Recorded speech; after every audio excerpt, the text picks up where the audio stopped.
गोकुळ दूध संघानं डिबेंचर्सच्या नावाखाली कपात केलेले 74 कोटी रुपये दूध उत्पादक शेतकऱ्यांना परत द्यावेत अशी मागणी जोर धरतीये।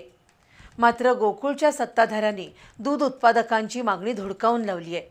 त्याच्या निषेधार्थ गावागावातील सहकारी दूध संस्था आणि दूध उत्पादकांच्या वतीनं 16 ऑक्टोबर रोजी गोकुळ दूध संघाच्या ताराबाई पार्कातील कार्यालयावर जनावरांसह मोर्चा काढण्यात येणार आहे।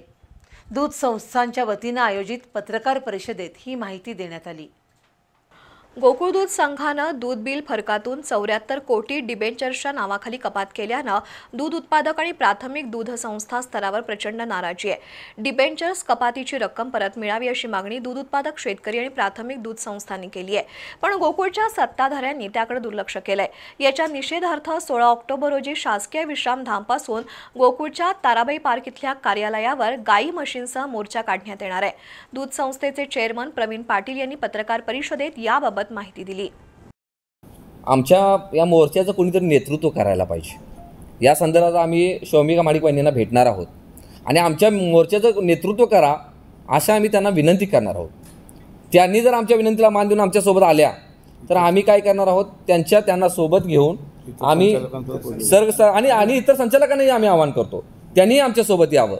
आणि आम्ही काय करणार आहोत, जर त्यांनी डिबेंचरचे पैसे आम्हाला जर नाही परत दिलेत तर आम्ही मात्र 16 तारखेला सर्व दूध उत्पादक शेतकऱ्यांना घेऊन इथून म्हणजे सर्किट हाऊसपासून गोकुळच्या ताराबाई पार्कच्या कार्यालयापर्यंत जनावरांसह गाई म्हशींसह आम्ही मोठ्या प्रमाणात भव्य असा मोर्चा काढणार आहोत।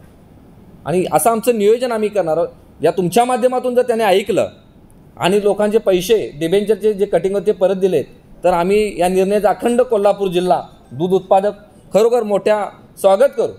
दूध उत्पादकांच्या मोर्चाचं नेतृत्व करावं अशी विनंती सौभाग्यवती शौमिका माडिक यांना करणार असल्याचं प्रवीण पाटील यांनी सांगितलं। गोकुळच्या संचालकांनी बोटचेपी भूमिका घेऊ नये।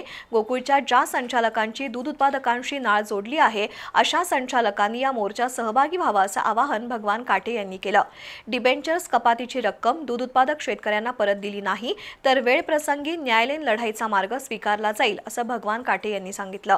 डिबेंचर्सची रक्कम परत देण्यास अडचणी असतील तर तेवढीच रक्कम चालू बिलातून फरक म्हणून द्यावी अशी मागणी करण्यात आली आहे। पत्रकार परिषदेला युवराज पाटील, सर्जेराव धनवडे, प्रमोद पाटील, बाबासो साळुंखे, शशिकांत कोराणे उपस्थित होते।